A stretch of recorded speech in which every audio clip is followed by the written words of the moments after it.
ভাবিয়ে রুমিন কচ্চা কচ্চা জাদু কচ্চা ফেসটা লাগাইচ্ছা না আমি কয় আমি কয় আমি এই পথ কচ্চা গাছে মাছে আগুন লাগবো, হ্যাঁ তারা রাস্তার মাঝে গেব না ভাবি আমি কয় আমার আর গোসায় শরীরটা গিরিগিরি আইতেছে কইয়া লাইতাম।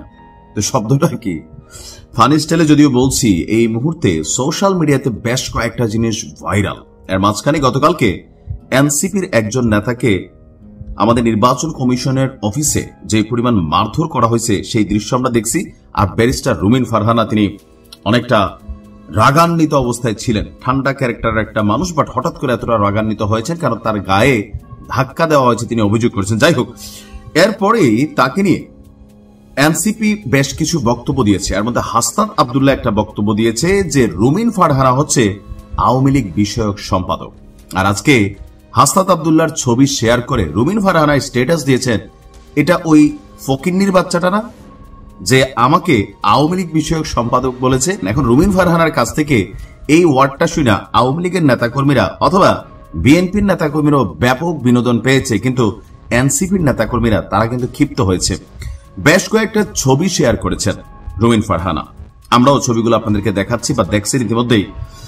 হাসনাত আব্দুল্লাহ বা সার্জিস আলম সম্পর্কে আমরা জানতাম যে তারা একসময় ছাত্রলীগ এবং আওয়ামী লীগের খুব কাছের লোক ছিল তৎকালীন প্রেক্ষাপটে। সার্জিস তো আমার বঙ্গবন্ধু বলতে বলতে লোলমোল ফালাই দিছিল। তো হাসনাত আব্দুল্লাহরও বেশ কিছু ছবি তিনি প্রকাশ করে বলছেন, একটা ছবিতে পিছনে লেখা আছে, সেই তো ধন্য যে ছাত্র জীবনে ছাত্রলীগের গর্বিত কর্মী হওয়ার সুযোগ পেয়েছেন। মানে বুঝাচ্ছে তুমি যে আমারে আওয়ামী লীগের সম্পাদক বললা, তো তুমি আসলে কি। আচ্ছা, তারপর 18 মার্চ 2020 হাসনাত আব্দুল্লাহ দৈনিক ইত্তেফাক পত্রিকায় বঙ্গবন্ধুকে নিয়ে তার ভাবনা বিষয়ক একটা লেখা লিখেছিলেন, তারুণ্যের চোখে বঙ্গবন্ধু। কিন্তু আজকে এই 15 আগস্টে আমরা আসলে দেখেছি যে কি ঘটেছে।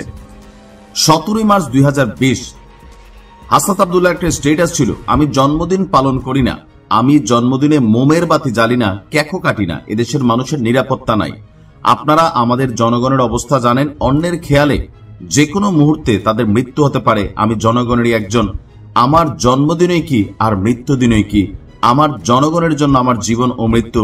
আমি তো আমার জীবন জনগণের জন্য উৎসর্গ করেছি, পিতা বঙ্গবন্ধু শেখ মুজিবুর রহমান। 12 মার্চ 2019 হাসনাত আব্দুল্লাহর আরো একটা ছবি তিনি প্রকাশ করেছেন, সেখানে সম্ভবত ভিসির সাথে একটা ছবি, ভালোবাসি স্যার, শত প্রতিকূলতায় নির্ভীক এক সৈনিক, আপনার ভ্যানগার্ড হয়েছিলাম, আছি এবং থাকব।